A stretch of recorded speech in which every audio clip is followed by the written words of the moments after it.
Okay. Yes. What's good, people? It's your boy Fadlan, aka Ninja T, with my co-founder and CEO, Mr. Harding, and today's special guest, the good brother Ridz Rhule. Welcome to another amazing episode of The Game. It is currently 3 minutes past 8 p.m. UK time, Monday, the 22nd of May 2023. Welcome to another episode of The Game, a free weekly webinar where we cover stocks, crypto, market updates, AI, blockchain, trading, you name it, and also bring special guests such as Web3 founders, great traders, and businessmen such as Ridz Rhule. You can join this free webinar by clicking the link in the Blockchain Sensei IG bio. And you just click on this link tree, and then you just click the game and NFT Friday Zoom link. Alternatively, catch the replays on youtube.com/blockchain sensei. Like, comment, subscribe. This is the second time that we've got the good brother Ridz, and it's going to be a legendary episode, I have no doubt. Without further ado, the first thing, this is Keash, who also presents the show. So, quick disclaimer before we get started, and then I'm going to go over some quick news and then go over some trading talks with Ridz. So, quick disclaimer. Terms and conditions. All content is for education, information, entertainment, and purposes only. It should not be considered as investment advice. The one same shirt as fucking Ninja. Oh man, I thought I was muted. Sorry, man. Oh, okay. Your twins, bro. Ninja, man. What are you doing today, bro? You guys planned it, don't lie. What are you doing today, bro? Keash, you planned it, don't lie, man. I didn't plan it, bro. I swear down. I just we slapped did it on it. I was in a rush for the game. I was like, no, damn, I need to just throw a t-shirt. The important question is, are both of you hodling? That's it. Of course. Okay, that's all that matters then. That's all that matters. Long-term bag, yeah. Long-term bag. Can't lie. Sorry for interrupting, guys. Let me mute. It's all right. It caught me off guard there. Right.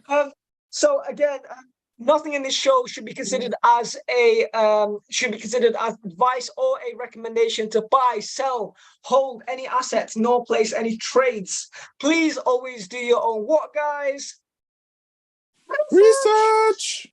Our content is intended and should only be used for informational use only. It is very important to do your own analysis before making any investments, which should be based on your own individual circumstances. Please always pay your debts. Please always pay your child support. Please always pay your bills before you buy any crypto or stocks or any assets or place any trades for that matter. You should always take independent professional advice from a professional advisor. Okay, professional advisors don't wear t-shirts that say hodl, or independently research and verify all and any information you may find in our show that you wish to rely upon, whether you wish to make an investment decision or otherwise. All investments come with risk, therefore please always do your own research. Now, myself, Ridz Rhule, Keash, Mr. Harding, Rakeem X, Dubban, Asante, Alex Codlin, and everybody else on this call are financial advisors, and we do not intend to be perceived or received as financial advisors. However, we are working in collaboration with several accredited financial advisors that don't wear t-shirts that say hodl on them. However, we are working in if you're unable to mitigate your risk, please contact us immediately so we can refer you to an accredited financial advisor. So just before we get started and tap into the great mind of Ridz Rhule, Rakeem X, are you in the building, or is he in the background? Absolutely, yes, sir. I'm here. Can you just show your face? I just want to do a quick plug. Peace. What's going on, family? I don't got my camera set up right now, which I am going to do right now. Your camera set up. We see it. No. This is my camera, but not my camera. So yeah. Okay. All right, then. Okay, so I just want to give a big salute to the good brother Rakeem X. I just wanted to plug in a piece of content that we were both lucky enough to be connected via. So big ups to our homie, Financial Conspirator. great brother who's always posting amazing content, always going very, very deep in the world of crypto, specifically Bitcoin. So 3 weeks ago, we did a live stream covering BTC hash rate wars. I did not know who Rakim X was prior to this webinar with Financial Conspirator. Neither did I know the good brother edgeouttrading.eth. This is why collaborations are so important. We've extended our friendship outside of this webinar. I recently did a little piece of content with him talking about the Nation of Islam on my personal YouTube, so please check that out. He drops loads of great gems, and I've always been interested in what's going on in that world. Twitter, okay, so Mr. Harding was not aware that, first of all, let's just quickly plug, if everybody watches this in time, I'm very, very proud to announce that at Blockchain Sensei, we think, please let us know if please challenge us on this, we think we are the first UK-based Web3 company to do not one, but two back-to-back play-to-earn blockchain gaming events happening this Wednesday and this Thursday at Greenwich University, not only in collaboration with Greenwich University, but also in collaboration with the University of Surrey and sponsored by none other than the great Near Protocol, which is a top 100 cryptocurrency. As you can see, we've had an amazing cosign from Near Protocol. Not only have they sponsored the event, they've also tweeted, "Oi, Brits," I don't even know how to say this. Grab a water to stay hydrated. I think this is like an American joke, right? Because I'd head down to these wonderful Web3 events organized by members of the Near community, network, build, and play with Near. This tweet has reached 83,000 people, which I think is absolutely amazing. This is the biggest co-signed tweet in Blockchain Sensei Twitter history, and we've been tweeting for about 2 years. So I think this is an amazing moment that we must just thank the higher powers for. So thank you so much to everyone who supported this ecosystem. We've been running this webinar for 2.5 years now, so I think it's very, very important to celebrate moments like this where we do get a big cosign from one of the big dogs. So big ups to Near Protocol, big ups to Reza from LazyFi, and everybody from the Near Protocol ecosystem, etc. I think that's basically everything. Before we get into the great mind of Ridz Rhule, anything else from yourself, Keash, and Mr. Harding that you're dying to say? Yeah, we're kind of giving away over $1,000 of free NFTs and cash at the Game Ball Rally event. The Game Ball Jam is an industry day. We're going to open that up to the public on the day of the event. But if you look around, you might be able to find the event ticket and find the location. So yeah, the Game Ball Jam, the one on the 24th, actually has free food as well. So just gonna put that out there because I know some people like their free food. And some people even turn up to events just for the free food. I am one of them people. I am that guy that That's turns what up we to do. that's all the Web3 events just for the free food. And then if there's some cool people there, there's some cool people there. So it's yo, Keash, by the way, your hair is looking sick today, bro. Appreciate it, man. Just gotta show you that love, bro. The throw is looking Web3 events for the fantastic. free food. I actually go to learn and connect with members of the Web3 community and see food as a bonus, but each their own. Nah, I don't. Bro is throwing, Keash, for real. No, there's no food. It's not really a good event. Yeah, that's what it is. That's the way that I judge the quality of the event. By the food, by the catering. Yeah, that's when you know that the protocol or whoever's throwing it is actually about their community, because they're literally putting bread in people's mouths and their pockets. Mm-hmm. Yeah, you're not wrong there. You know what I mean? If you're doing that, then you're really about this life, innit? If you only just going, oh yeah, come to my thing and buy my thing, buy my coin, use my exchange, you're not really You're giving out any value, are you? You're not really, you know. But anyway, enough on that. Bribery of food. It's all about the bribery of food. It works for everybody. But anyway, I'm done talking. I'm just gonna be in the background. All right, okay. So, Mr. Ridz Rhule, My brother. how are you doing? How are you doing, my friend? Welcome to your second appearance on the game. It's great to have you back. Back again. Back again. So you have been a bit of a bear market sniper, haven't you? Just a little bit. Just a little bit, mate. You wouldn't even think there was a recession, depression, bear market. He's acting like it's the bull run. Well, there's opportunity in every market condition. That's it. You know what I mean? It's about utilizing that and action in it. And that's what we're doing, man, consistently.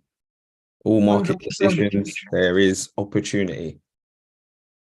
100%. So, for those that missed the first appearance of Ridz, by the way, guys, please go to the previous episode. Just type in on YouTube, Blockchain Sensei, Ridz Rhule. You'll find his first appearance, which is about 4 to 5 months ago. If you do enjoy this one, let us know in the comments and ask for Ridz back. And I'm sure he'll find some time in his busy schedule to say hello. So, but yeah, for the people that don't know you, could we get a quick introduction on who you are? Because you've got a lot of skin in the game. Well, Ridz, I'm a educator, consultant, mentor. Been in the crypto space for coming on 7.5 years now, actually. So yeah, wow. 2016, first dabbled in crypto. Good times. Wasn't educated really, long time ago. Made a lot of mistakes, lost a lot of Bitcoin. Learned about Bitcoin then properly in 2017. And yeah, haven't stopped investing in the space since and learning ever since. Helping build communities and advising projects and platforms. Yeah, so we've done a lot in the space. And actually, I'm going to give a shameless plug right now because I did say it before. If you haven't got a Luno wallet, download the app, verify your account, and on the reward section, if you type in promo code BP Ridz Rhule, RIDZ-RHULE, you will enable yourself to get £10 free Bitcoin. £10. Once that's verified, you can withdraw that to your ledger if you want. You can sell it and withdraw it to your bank. It's up to you what you want to do. But again, I just advise learning about Bitcoin and the deeper crypto, revolution. 100%. Let me ask you a personal question. I'm just so interested. Would you consider yourself, like, in what order would you consider yourself? Businessman, investor, trader. If you had to rank them 1, 2, 3. You know what? I'd say investor first. Interesting. Then businessman, and then trader. And I love that you said that. You know why? Because the great brother Ian Dunlap, what did he say, Keash? He said he doesn't know one great trader that isn't a long-term investor and businessman first. Oh, shout out my brother Ian, man! Come on, shout out Ian. Yeah, and make sure you guys check out. He said that on the video that me. So the reason why I wanted to, and I'm so glad that you said the answer that I wanted to say, because that would have not punched if you said trader first. Damn. Yeah, it sounds true because I see you as a great trader. Yeah, I consider myself a good trader. And I always say businessman first, investor second, trader third. And I think that's so important because the topic of this was trading talks. But could you, first of all, before we get into trading and the mindset and maybe even some TA if you're so willing to share, because obviously you're co-host, any plays, however you see fit, could you explain to people why it's important, before talking about trading, why being a businessman, having an entrepreneurial mindset, if not having an actual business, and long-term investing is more important than trading? And then we'll get into actually trading. Yeah, again, if we look at kind of just take it back to basics now, strip it all the way back. Any type of asset, product or service has had investors, if you think about it fundamentally. So that is the beginning of all things, if you look at it like that. With regards to businesses, how they're developed and how they grow, that is due to investors, whether that's, you know, actual investors or whether that is customers that are essentially investors. So then it pertains to investment, business. Then we could go further down the line, as once you've scaled business, you begin to trade and have the kind of option to trade. But you can't do that without the previous steps. So you don't get a business, or you can't have a functioning business if you haven't had forms of investment. So it is kind of a ladder that you have to climb to kind of get to being a trader, if that makes sense. That's amazing. That is amazing. And we're going to enter trading talks then. Everyone wants to hear the trading. One more before trading talks. Do you think it is wise or unwise to begin trading before beginning investing? Of course not, because fundamentally you'd need to invest in your education, or else how are you operating in trading? So whether that's financial investment or whether that's, you know, your time that you have to invest in some way, shape or form. I don't think people really got that bar. That bar, you let that one off so soft that I don't think people really on it got the deepness of what you just said. Can you pull up that bar again, please? Oh. Are we going to clip it up or? yeah, it's got to get clipped. That has got to clip that one up. Yeah, Again, this is just off the dome. It is, but it's real talk. Because how do you operate in a world what you are uneducated on? So the first step is to invest in the education, invest in the comprehension. Yeah, before trading the market. So anyway, let's go into the juicy. I think that philosophical disclaimer is really important, especially for beginners, because there's going to be beginners watching this, and I don't want them to think like, oh, I'm going to jump in the market and make money. These times they haven't got 0.01 Ethereum. You know what I mean? So, but they got £10 Bitcoin if they've listened. Yes, you can get some Bitcoin. So trading, where to start? Where does trading start? Where does somebody who has never traded before, or no, let's just imagine somebody's already if you're not invested before, don't trade. Okay, in mine and the collective Blockchain Sensei ecosystem's opinion, speaking on behalf of. Okay, that's out of the way. So somebody now has a decent long-term portfolio. They've got their Bitcoin, they've got their Apple stock, they've got their Nasdaq, they've got their Ethereum. You know, it's looking nice. Yeah, they've been DCAing 6 months in it. Okay, bam. Now we're ready to trade. We're ready to make some trades. Where do they start, Ridz? They start with, again, kind of take it back to how much fundamentals do they know, you know, of trading? How much research and back testing have they done with the assets that they're investing in? So if you're investing in an asset, you should be kind of monitoring that asset to some degree. Okay. Now, when you're monitoring it, your analysis is going to help you be able to trade that asset potentially. But if you don't know how to analyze, or you don't know what tools you're using, how are you preparing yourself to trade? You know, because again, so you need to kind of set your fundamentals of what you need to know and why, whether that's support, resistance, moving averages, you know, Fibonacci's, all that stuff is relevant to comprehend before you can start trading, in my personal opinion. So invest a little bit in that, whether that's, you know, putting an hour a day into YouTube videos, reading books, courses, that will enable you to then start small. Can I do, I'll do the 4 count of strips, please. Oh, okay, sorry, carry on. So yeah, start small. Start small, but build with your knowledge building. Let me ask you this. Do you think people, again, the scenario is They've done long-term investing for at least 6 months. Okay, that's would you agree that's a good general consensus? Get a good 6 months on your belt of long-term portfolio, DCA, and etc. Cool. So you've got again, I iterate, you've got the long-term bag. You want to start trading.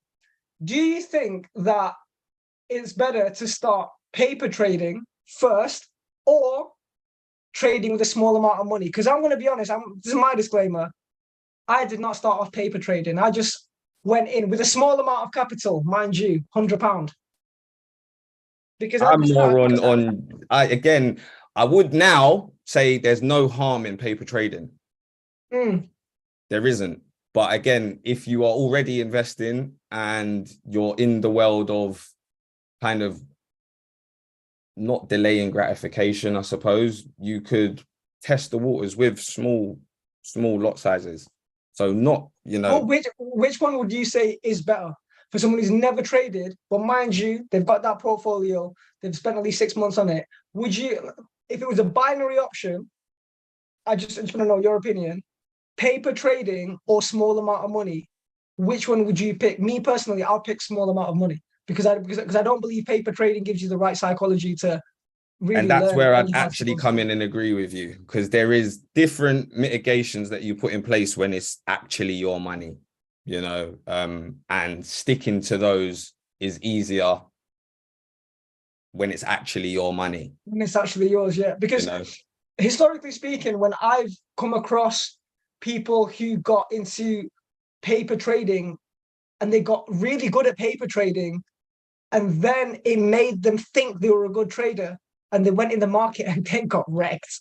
And I've seen that as well countless times. But again, that's because the full sense of security with the paper trading, where if you do dip your toe in the water in the real live markets, you get the real exposure, you get the real emotions that are attached to your decisions. As much as it may seem like it's, the same on the paper trading side, at the end of the day, if your bank balance isn't changing, that has an emotional effect. So you realize it's paper money, compared to actually either losing some money or making some money, that has an effect. And again, the kind of, let's say, disciplines you put in place will change if it's a paper account compared to a live account. I presume you be more disciplined on your live account. Please be more disciplined on your live account. I've never had a paper account. I'll be honest. All my years, I've never had a paper account. I like small test accounts. So right now, I've put a small budget aside. I'm trying out some, dipping my toe in commodities and forex. I'm definitely not a forex trader, not a gold trader, not an oil trader. But I would rather learn that market with £100 than 1,000 fake money, because I'm good to lose £100. And guys, if you're not good to lose £100, don't lose it. Get stable to a start with a tenner. I know £100 is a lot of money these days. You know what I mean? You can do a lot. You can pay a few bills, and money's tight these days. So just because £100 is nothing to me doesn't mean it's nothing to you. You know what I mean? If you're on your last £200, don't trade with £100. Don't even trade if you got £200. So here's one for you. I'm a ratio guy. I'm a maths guy, right? I'm sorry if anyone listening to this is less so, because they may not resonate with this. But if you had to ratio it, right, what would you say the percentage is between mindset and knowledge? Like what is the ratio of mindset, control, and knowledge? Because what I say, to answer my own question first, and then I'm gonna get and then I'll let you say your game. Initially, when you start off, for me, I think it's like 90% mindset, 10% knowledge, and then as your mindset grows, the mindset becomes less important, the knowledge becomes more important. Now I have a militant mind, so I don't need mindset. I just need knowledge. I just need more. I just need more indicators, more strategies, more back testing, more time in the trenches. I'm not fearful when my assets drop by 92%. Shouts Polkadot, right, and Cardano. So I honestly feel like mindset, I am 98% there, and all I need is knowledge. But initially, I believe it's 90% mindset, 10% knowledge. And a lot of beginners, fail to grasp that. But what would be your take on that? That's a sticky one, because the way I look at it is you can't grasp one fully without the other. Now you have to be in the right mindset to get the right knowledge. Does that make sense? So if we're looking at, you know, your mindset could be, what is a right mindset if we want to get super technical?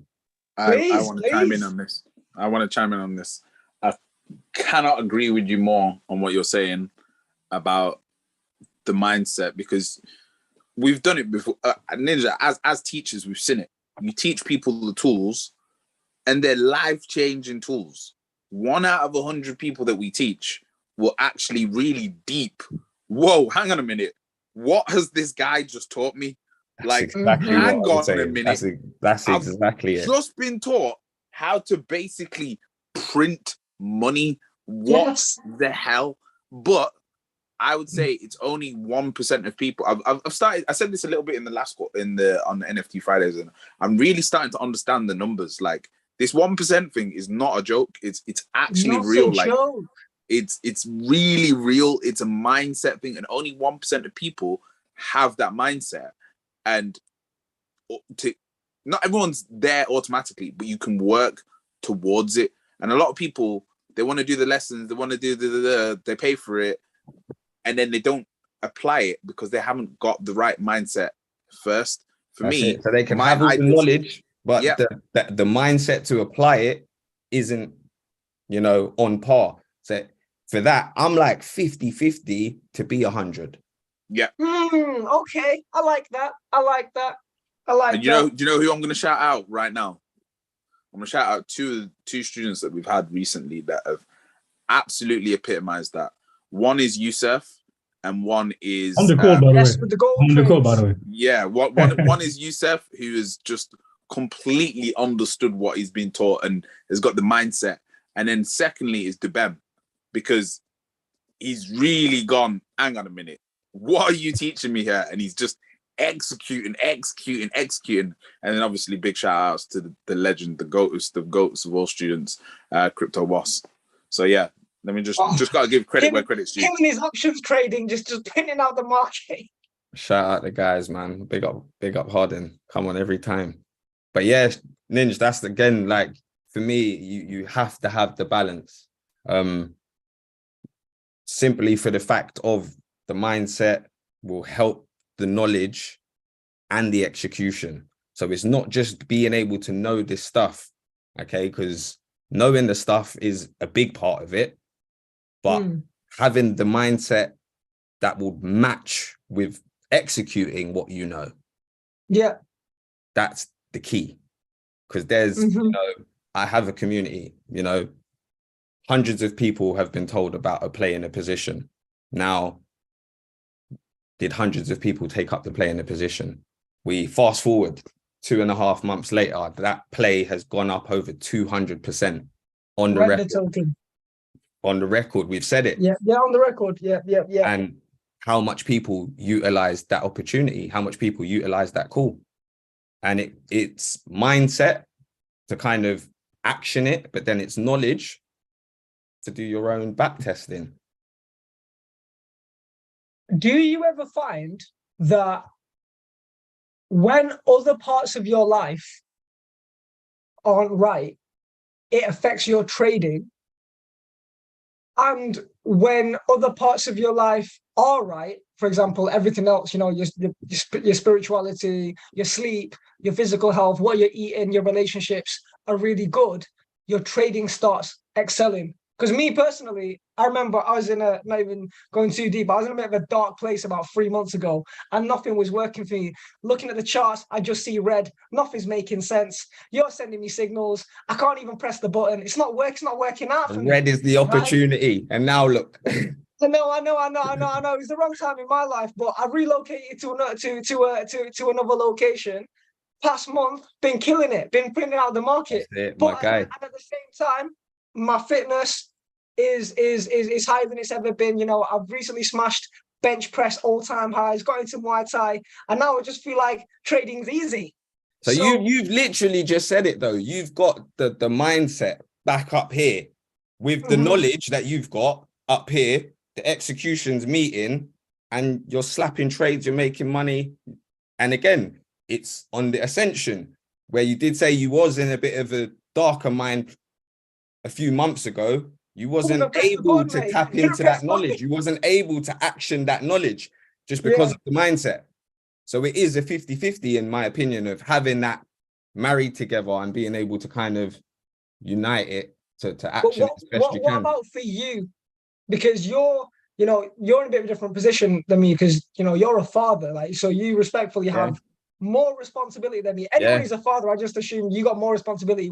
However many businesses there are juggle, it's not comparable to, being a dad. So would, for example, God forbid, if one of your children was ill, would you still be a sniper in the markets? I'd have to be, yeah. Again, because it's partly the way I structure my life. So the habits I've put in place, it's a byproduct that I'm sniping. It's a byproduct that I see opportunities just through what I do on a day-to-day basis. Again, if I have X amount of clients who I have to speak to about a certain amount of assets a day, I'm reviewing these assets every day. I'm talking about them every day. I'm analyzing them every day. Regardless of if my son or my daughter's ill, I've still got to show up, So could you drop some gems and advice for anybody in life right now whose trading is suffering because of their circumstance in life? Because what I've not mastered is being able to trade when other parts of my life are not right. That is a tough one. It is a tough one, but do what you have to do until you don't have to do it. And you'll find yourself out of that dark space like you've done. So, again, analyzing situations, setups, maybe changing environments, changing routines. And that in itself kind of enables you to do more or achieve more or have a different perspective and have a different approach. But it sort of goes into you're setting up new habits again, aren't you? Whether that be location, whether that be, the amount of time or energy you're putting into certain things, they're all structures that you are changing that have a different input, which would have a different output. Output. No, that's game. All right, let's get a little bit more technical. From what I observe and from what I know, from what I see, forgive me if I'm wrong, I feel like me and you have quite a similar trading strategy in the sense that I am a notorious cash holder until the dip and then snipe the dip and then set the sell order. I don't use any leverage and I never short the market. Not that I would never, but would never in the future, but I'm just not comfortable shorting the market and I'm not comfortable using leverage. I don't really know you to be a leverage man. Tell me if I'm wrong. But again, you seem like a spot sniper. Yeah. Like a dip spot sniper, sell order. Swing trades. Yeah, swing trades is my key thing. And I've never known you to scalp. I occasionally short. Right. But again, it is the environment. So it is what the market's presenting. I don't force a lot of trades. I'm very, very patient. And that comes with practice, that comes with experience. So I think the types of trades is dependent on what the market is presenting. But there is always opportunities. And that's the key thing. Whether it is to short something, whether it is to do a week swing, a 2-week swing, or a day trade even, there's opportunities across various sectors of the market. So we are looking at futures and, leverage trading, but they're more kind of, for me, attractive in bull markets. Yeah, because we've really been connected from around February, March 2023. That's like when me and you know, personally started getting tight. And since in that time, I've never known you to put an option down, and I've never known you to leverage, and I've never known you to scalp. Not that I'm saying that you don't do those things, but have you done an option trade, scalped, or leveraged between February 2023 and now? Because I've never known you to. No, not again. Swings and longs, really. So yeah, a couple longs have gone in, and swing trading. Again, if I kind of analyze the market, that we're bottoming in a certain range, and we've gone down to that range, and I can get some longs in and get some spot buys here and swing it all the way up on the volatility, that's what I've done. So let me just get the Ridz consensus. In a bear market, the Ridz approach to the market is dips and swings. Dips and swings, dips and swings. Dips and swings, dips and swings. For example, we could, as we've already, said render, because I dropped that in the first, was that in the first Zoom we done?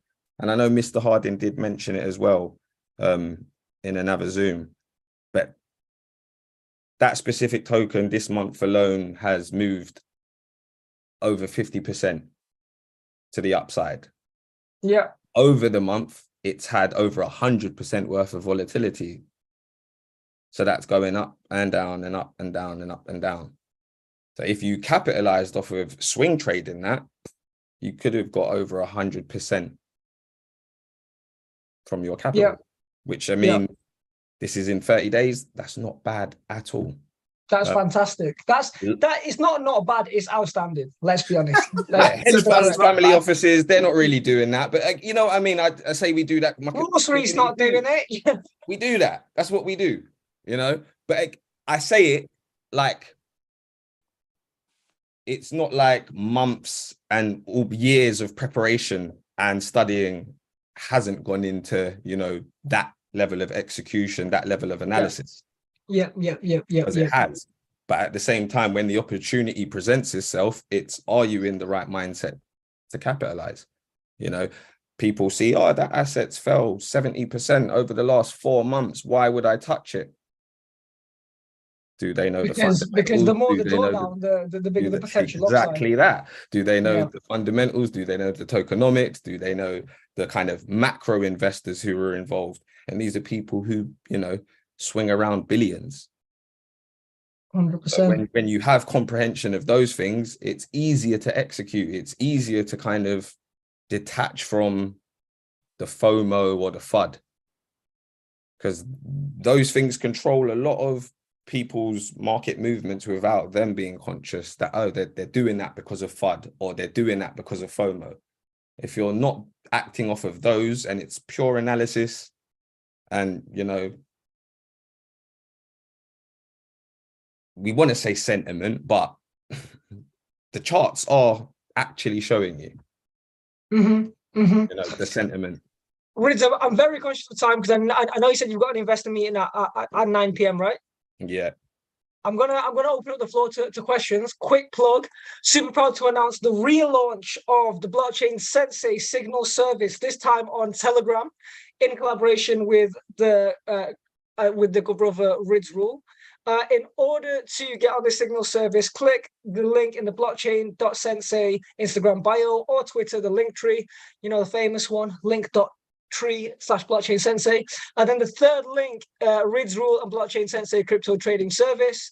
All you got to do is you got to fill in your name, email, phone number, and a little bit of description about your current status as a trader and experience.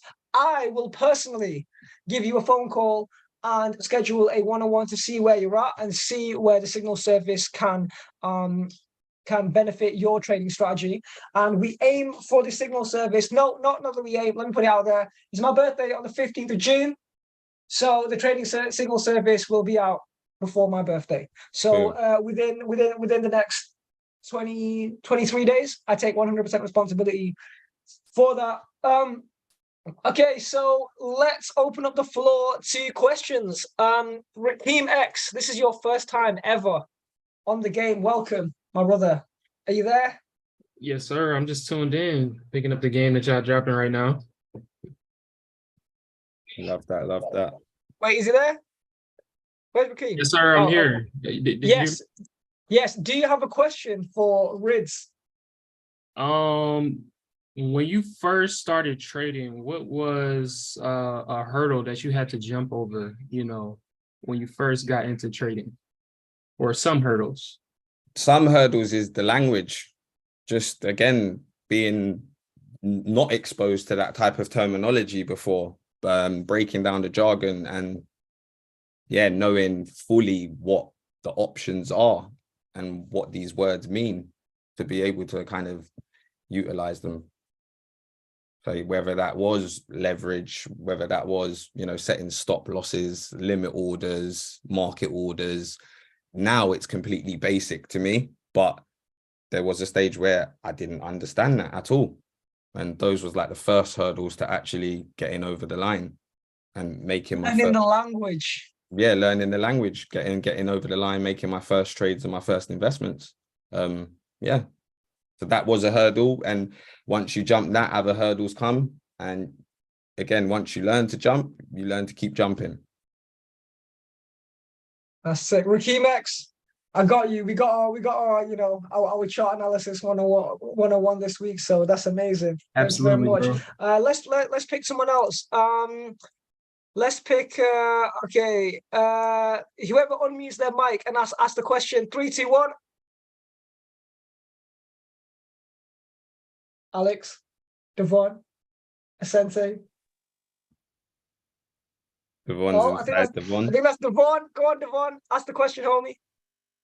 I didn't really have American. We international. Yes. I didn't necessarily have a question, but like I kind of I'll I guess like say where I'm at in trading. I've been trading again since the 2020. I was probably 19 years old at the time, so I didn't have like a whole lot of money. So I was doing kind of like how Ninja is saying, like use like $100 and kind of like crash test it, and then some of them like came out good, and then some of them came out bad. But it was a lot of kind of like trial and error and trying to find out my investing thesis. So like I guess like what besides like swing trading are you like putting into like your risk and reward for like your investing thesis? So again, for investing, it kind of differs because the time frames are completely different. I set up my investments on more of a macro time frame, so I'm happy to not see the money 6 months, 2 years, potentially sometimes even 4 years, knowing Bitcoin cycle. But with regards to trading, it's complete different setups that I use and kind of complete different analysis. Well, I use the investment, but then I do more in depth when it comes to the trading side of things. Okay, so you're saying like you were requiring more research for like shorter term trades than you are for a long term trade. Okay.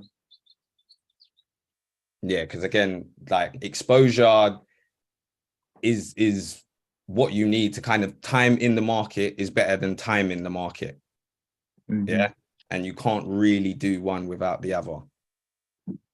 So you can't time the market if you haven't spent enough time analyzing it, or else everything you decide to do would just be wrong because there's no back testing, there's no evidence of why you're doing what you're doing.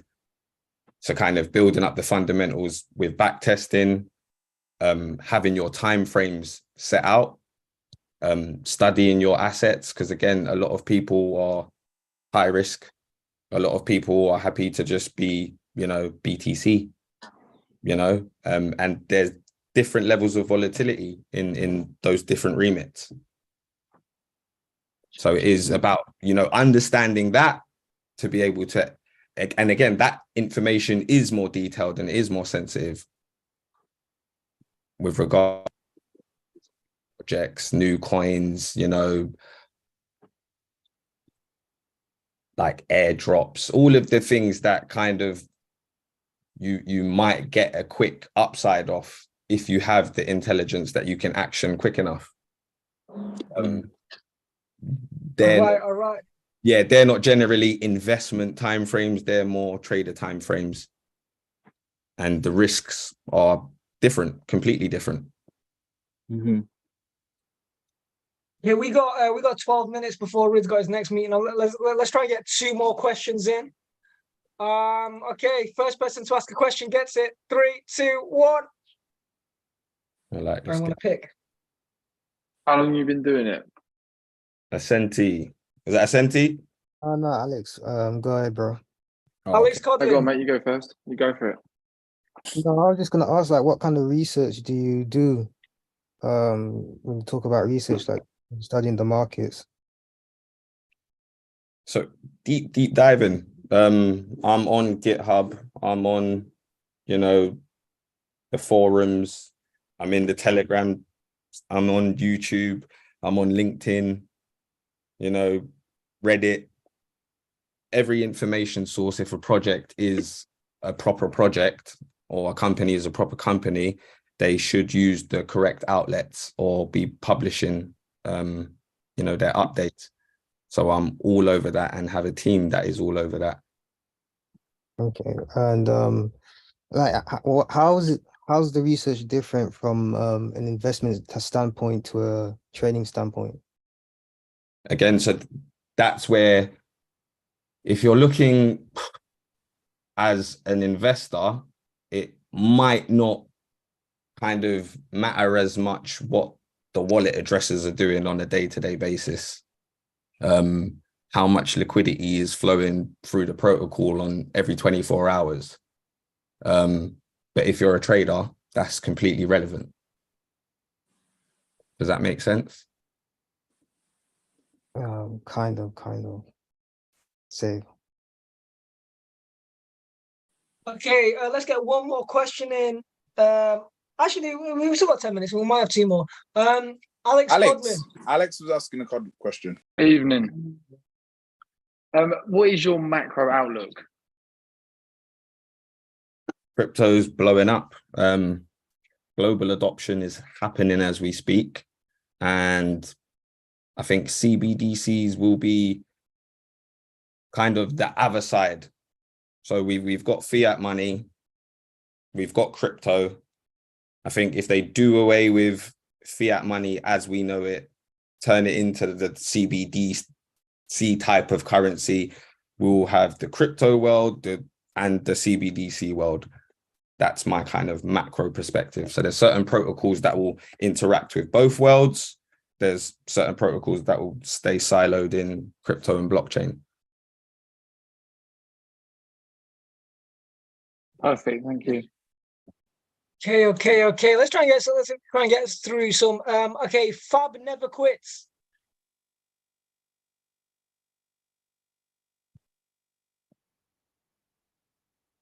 No. Okay, cool, no problem. Charles not beat. Let me jump in on this anyway. Let me ask Go on. So when it comes to trading, what are there a lot of different risk profiles that you run on different projects, or do you approach like the way that you do you know what, like the way that you deploy into a project, do you approach that differently every time? Kind of my basic research on it, tokenomics, everyone does, market cap, everyone does, moving averages. But then there is the deeper side of, if it is going to be a trade, I'm looking for certain things. I'm looking for news. I'm looking for new releases. I'm looking for investment announcements. I'm looking for listings and launches. Those sort of things are bonuses that help with trading. Understood. Good for investment, obviously, always, but it does help with trading if I'm looking for short term. Yeah, I think it was more less of the research side of stuff, more of the trading in terms of Stop what do you, losses.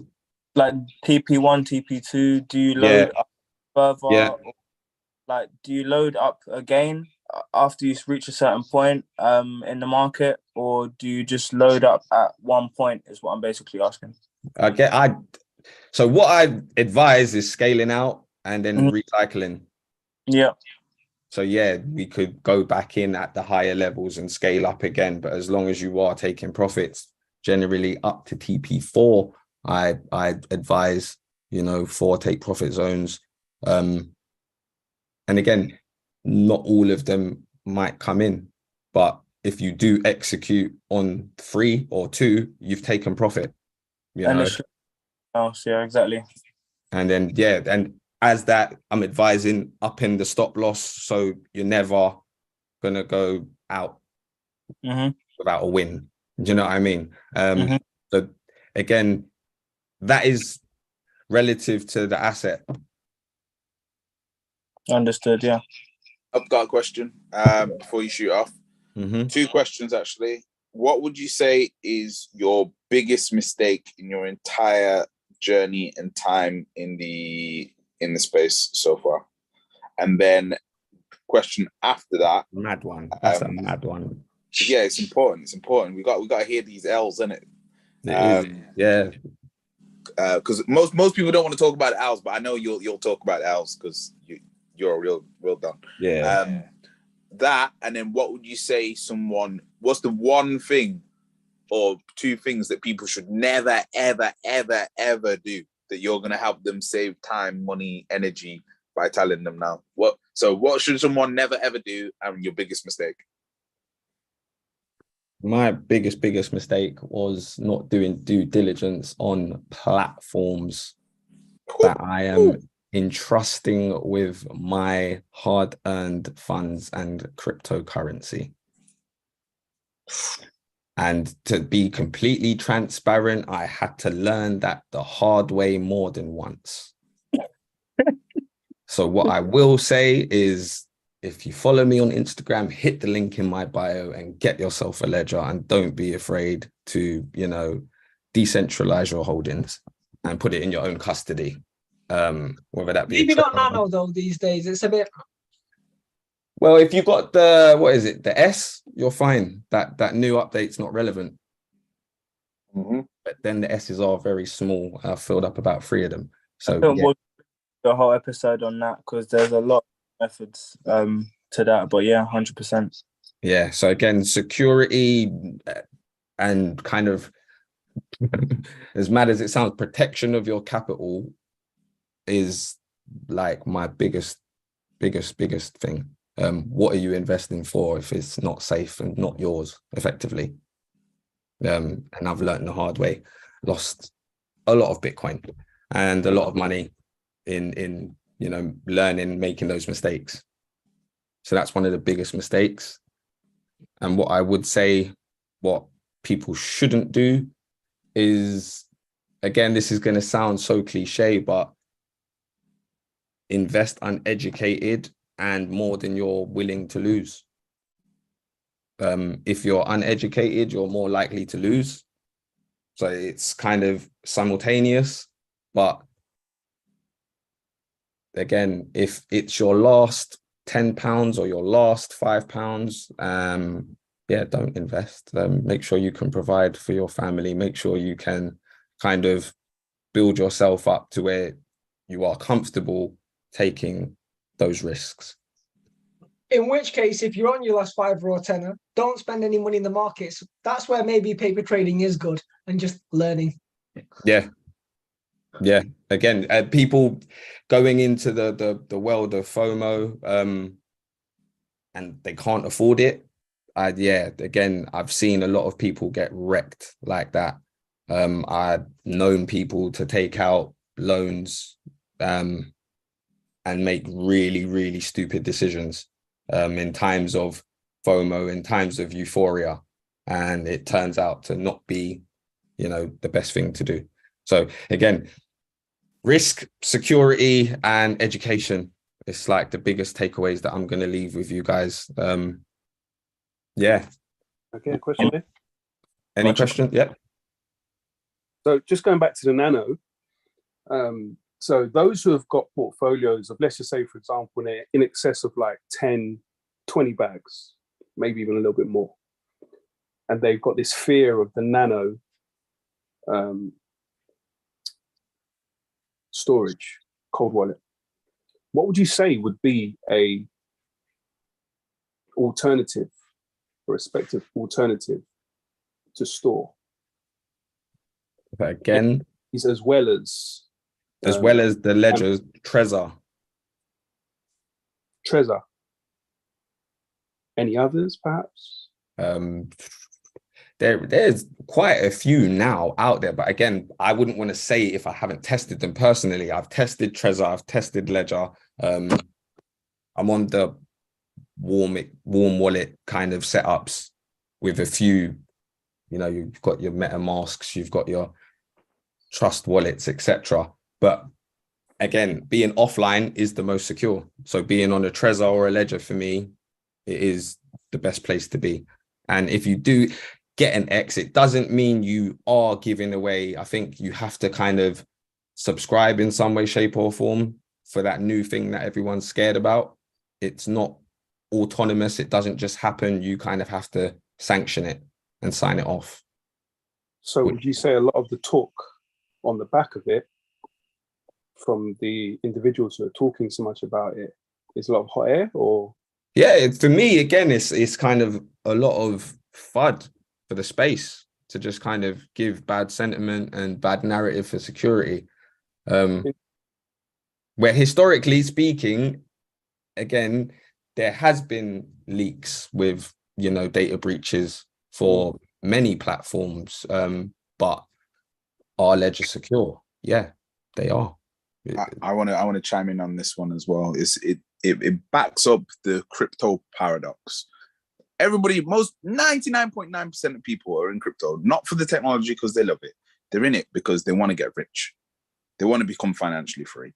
Now, if you look at the maths and you do the maths of like macro movements, it means that you need institutional adoption for these projects to go up. It means that you need billionaires to invest. So therefore, if billionaires are investing and whales are investing and institutions are investing, everything's becoming less decentralized anyway. So it's a paradox that you want to get rich off XRP, but you want decentralization, or you like, yeah, make it make sense. You know, make it make sense. Yeah, and the same thing with this ledger situation. You want mass adoption, which the new updates make it way easier for mass adoption. Way more people are going to get involved if they know, if I lose my seed phrase, guess what? I can call up Ledger and get it back. That's going to open up the doors for crazy amounts of adoption. Whereas then people are like, oh, nah, but we want it to be complicated UI and UX, and we want it to be like, well, then you're not going to get the adoption. So it's all there's lots of these paradoxes that people can't just have your cake and eat it. Yeah, that's what it is. People gotta choose what you want. Like, and unfortunately, I don't think a lot of people are saying that they want this decentralized private thing where institutions don't get involved and Ledger can't do this and whatever. But at the same time, they want their Bitcoin holdings to be worth $1 million and they want their XRP to be worth 10 million. Like, you can't have both. Yeah, that's my take. I agree with you there, Hardin. I agree with you. But guys, I have got to shoot. Yeah, yes, thank you. This has been an honor. I knew this was going to be a special one. Hella clips in this one. We'll get some clips in. Thank you so much, Ridz. And again, guys, if you want to tap into this great mind, click the link in the Blockchain.Sensei bio, the link tree, and register your interest for the Ridz Rhule and Blockchain Sensei crypto trading service coming out within 3 weeks. And I will personally schedule a call in with you to see where we can help you with your trading needs. Ridz, thank you so much, my bro. God bless you guys. Take it easy. Take care. Okay, guys. So I do think we still have enough time. I'm gonna run through a bit of renewable energies. I'm gonna go through that topic. Extra is a heavy game session, special guest, yeah, and everything. Now we've got Keash with the bars. Double game. So could you Double make trouble. the Keash without Keash is the co-host, mate. Your co-host. no, the other one. Wrong Keash. Boom. Cool, appreciate it. So yeah, I want to talk about renewable energy. I'm going to come off camera and just share my screen, and sort of share some things that I've been seeing in the space. So yeah, can everyone see my screen? Yep. Okay, cool. I'm gonna come off camera now.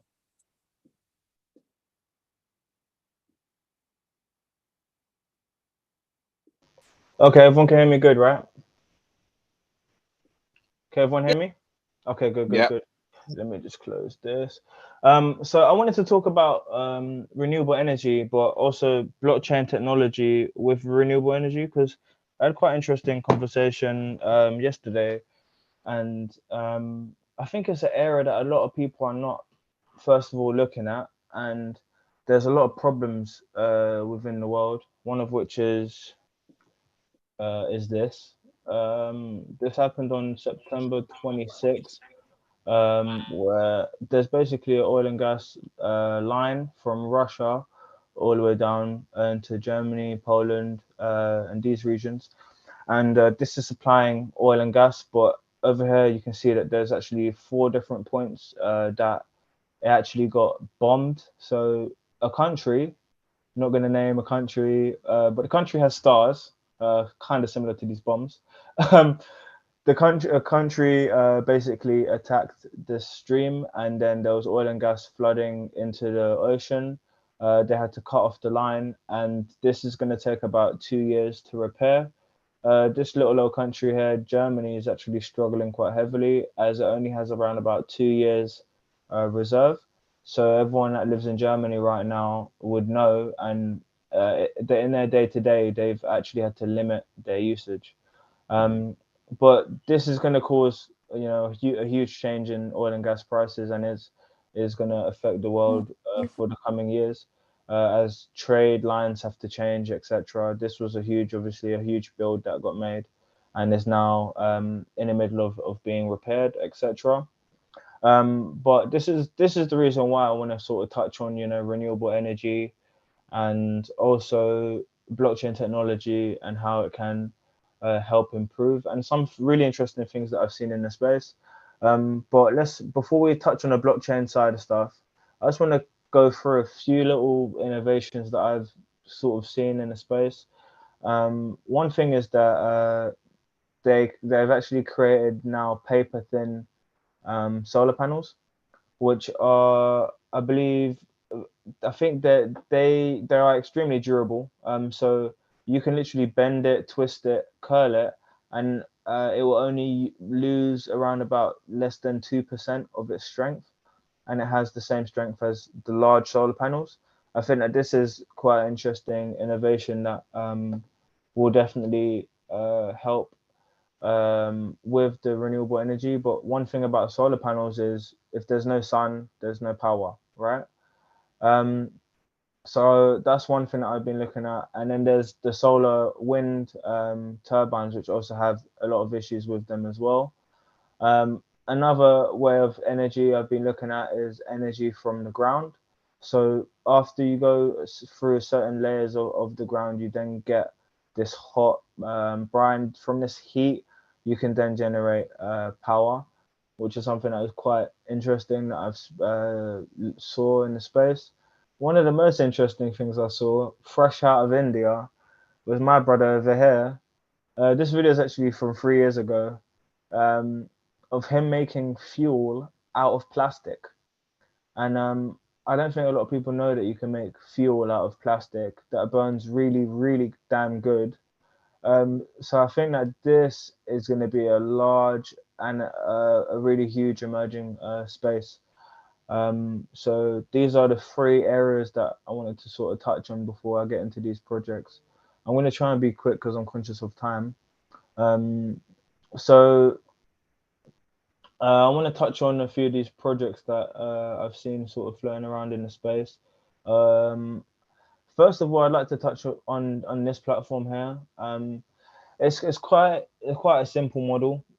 It's called Sun Exchange, and what it actually is basically a platform, which is like a community investment platform. So what you do is you basically invest in solar panels, and basically you whether you put in your £10, your £20, whatever it may be, you're then having a joint investment in solar panels being deployed in a specific area, and then from that actually happening, you can then earn a yield straight into your account every month from owning and being a part owner in that solar panel, and it being built out where in whatever location you choose, which is a quite interesting one. And you know, it's kind of a smart sort of way to fund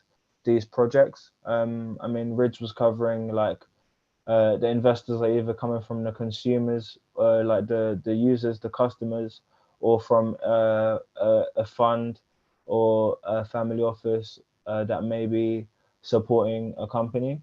But this is quite an interesting way that I've seen energy being sort of used. And another one is Power Ledger. So this company is not to be slept on. These guys are literally making ripples in the space. And I think one thing that would be quite interesting to see is where this goes, because this basically is a project that basically has the supply lines across. It records the supply lines across all of the blockchain. It makes energy transferable, and you can basically track and trace where your energy is coming from, and you can basically track and trace the market as well using the blockchain technologies, which is quite interesting. But yeah, they have a huge focus on renewable energies, and yeah, they are also making quite heavy ripples in the space. But I'll let you guys do your own research and check out this platform. And this is also honorable mention. Yeah, these guys as well are definitely making ripples in a renewable energy sort of space. You can see their client base here. And what they are basically doing is taking these dirty, nasty companies that have really bad energy, and actually helping them in using more renewable energies and cleaning out their what's it called, like cleaning their carbon emissions and their energy usage. So this is an honorable mention, and this I believe this is the star of the show, right? So Easy Blockchain, you gotta love the name. These guys are doing something quite incredible. So they've got their own equipment here. These are just digital renders of what their equipment looks like. This is a blockchain mining company.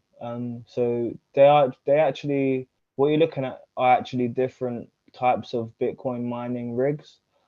But this is something that got me really thinking, because it's quite sort of incredible what they're doing here. So they work with a lot of oil companies. As you can see, this company here is pumping oil out of the ground, right? And this thing over here is shooting out a bunch of gases that's being burnt and let out into the atmosphere. So a lot of oil companies, they just do this all day. All day they're actually releasing out all of these fumes, right? So one thing I saw that they're doing that was pretty interesting is they're taking this energy and turning it into power, which makes me wonder, why are we not doing this for the power grids in the local areas that these mines are at? like, why can't we just use this energy and convert it into electricity for the grid, right? But this company is very, very strategically positioned themselves in using this energy source and powering Bitcoin mining machines.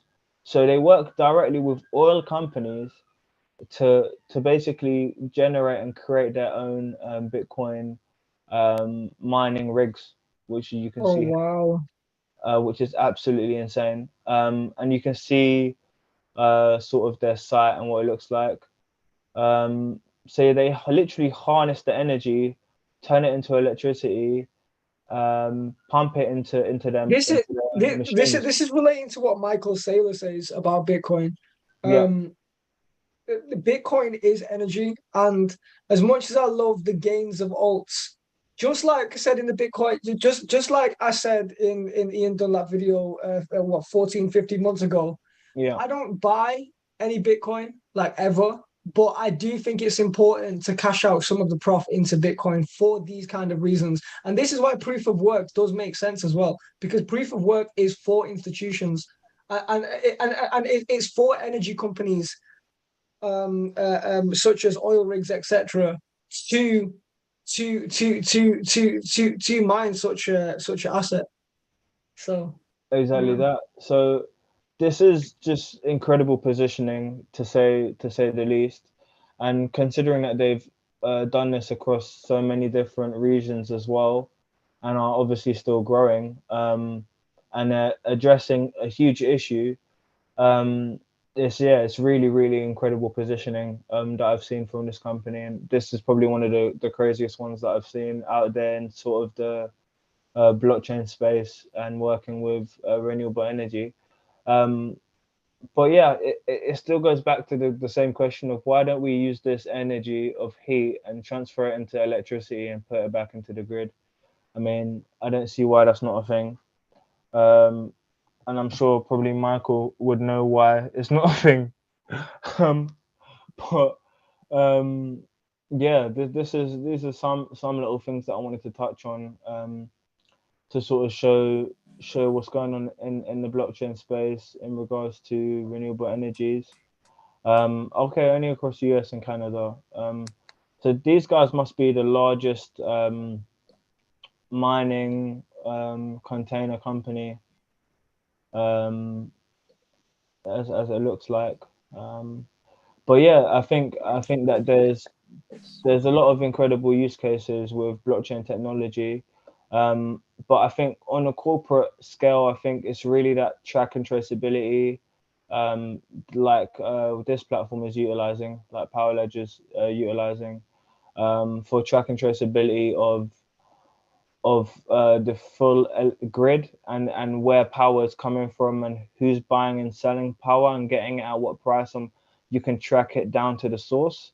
I think that things like this are going to be coming into play, especially when we're talking about things like smart cities and things like that coming into play. So I think projects like this have a vital sort of position to play within this space. But yeah, it's quite interesting to see sort of what's going on in that sort of space, and yeah, seeing also what type of positioning blockchain technology is having in new and emerging sectors, as well as obviously blockchain technology is new and emerging, but well, not really new. I mean, it's been there for a long time, but now it's now starting to make a buzz, and seeing what sort of ripples it's making in renewable energy and how it can help is quite interesting.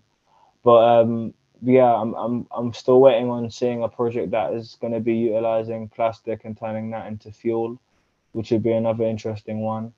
But yeah, that's my piece. Any thoughts? Anything that anyone wants to ask or speak on?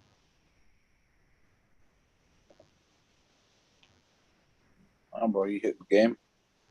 Yeah, that was just 20 minutes of straight spitting. I think I need to rewatch that back. That was like 7 different companies.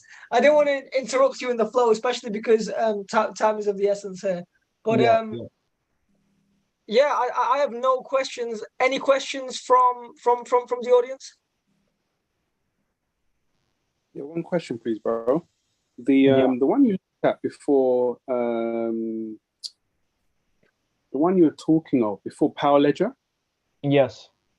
Sun something. What was that one? Power Ledger. No, the one prior to Power Ledger. So you spoke of one before Power Ledger, which was Sun something. Yeah. Exchange, the Sun Exchange. The Sun Exchange. Ah, so that was quite interesting.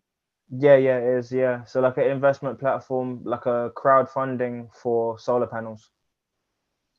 It's really strange. Like I've mentioned to Sante some time ago that in like 2011, I was selling carbon credits, contracts for carbon credits. Okay. And then nobody knew about this. And it's only now, come like 2019, 2020, 2021, up until now, this has become a really big area. Because of BlackRock. So I'm really, really interested to see how things are gonna, shape up with this. And obviously with the mining kind of side of things, also to generate in regards to clearing up the energy and so on. It's a really, really interesting area because obviously there's ways that people can profit in regards to this. Definitely. By holding BTC. So it's a great area. I think it's amazing. I think it's a great way forward. I'm looking forward to exploring it, hearing a lot more about it. Yeah, definitely. I think same here, man. I think I'm definitely waiting to see more amazing projects that are actually helping in the renewable energy space and actually creating a lot of change. But yeah, definitely those carbon credits are extremely powerful. And from what I've been seeing in the space, there's a lot of institutional plays that are happening with that and institutional buyouts from large entities. So yeah, I think that's a huge space, definitely. Yeah, definitely. I agree with that. I was doing it back in 2011, and at the time, a lot of companies, like for example in China, they were buying up the contracts to almost sway the market, not the market, sway their way of saying that they are using or cleaning up the energies, when deep down the real talk was it was one at the time one of the most polluting countries. Yeah, but things have changed. I think that on an institutional level, that's what carbon credits are used for. So for the Coca-Colas, the Amazons, etc., that are really not saving or helping the world too much. I think that's why there's a strategic partnership with the other company that I showed, Acciona. I don't want to butcher the name, but I think that's why they're partnering with renewable companies as well, to make them look like they're doing what they need to be doing, but they're really not. And carbon credits is another thing where I'm going to say something controversial here. I'm going to break this down as a metaphor. So basically, carbon credits are a way of metaphorically taking a dump on your own doorstep and your next door neighbor's doorstep, but then getting a certificate that says that you haven't. So you basically, what's happening? There's basically loads of people with their certificates going, I didn't poo on my own doorstep. I didn't poo on my next door neighbor's doorstep. I didn't cause all this flooding. I didn't do this. I got a certificate that says that I didn't do it, because someone over in the other country that's actually doing it, that's actually doing the right thing, they sold me their right to say that they're doing the right thing. Don't look at me just because I've got money and I'm pooing on myself, on my doorstep, on my family, everyone. Look, I got the certificate. That's what's happening. Yeah, to be fair, this is kind of like how it was back then. It was sold as, so people were buying it to be able to lie to the bigger establishments, so they could still make a load of mess and say that they've got the credits or the contracts for the credits to make them look clean. This was the big ploy back then. So it was an interesting area, but this is also why I say it's going to be a very interesting area moving forward. So I'm really kind of looking forward to that, because I know the benefits through the back door, so to speak, of having these carbon credit contracts. It basically makes you look clean. It makes you look clean. So it's going to be an interesting era, definitely. Looking forward to it. Yeah. All right, guys, I think that wraps it up here. I knew this one was going to be a special one. Every single episode is special. But I definitely feel like this was a very, very interesting glitch in the matrix. Guys, like, comment, subscribe, etc. Please, if you enjoyed this video, in fact, I'm speaking to everyone live on this video. If you could do us a big favor, go to the Blockchain Sensei YouTube and go hit some like comments. Let me just see a stream of notifications, yeah? And I will personally reply to all of you. I will be on top of the comments because it helps us boost the algorithm. If there's any specific video on Blockchain Sensei, be it something from our Wealth Masters, one of our super slept on videos is the one with Debs. Big ups to Debs, Stock Pickers Academy, the Go. We've done a Wealth Masters with him. Yeah, any particular content that you love, please do share that on social media, tag us, and just send it into your family WhatsApp group. You know, we've got so many videos on different topics, from tax to the state of the UK economy. You know, some videos more AI, some videos more trading, some videos more business orientated. There's even videos that we've done where we break down business deals. So we do try to hit a wide range. So please, if there's a specific video that you like, share that with individual family members. I'm saying please again with the like and the comments, because I feel like the comment section is lacking. The comment section is kind of empty. And again, link in bio to register interest for the trading service coming very, very soon. Thank you very much, guys. And we will see some of you guys on NFT Fridays and see some of you guys next week for another episode of the game. Thank you, guys. Take care. Appreciate it. Take care. See some of you at the Game Ball Rally. See you later. Bye, bye, bye. Yes.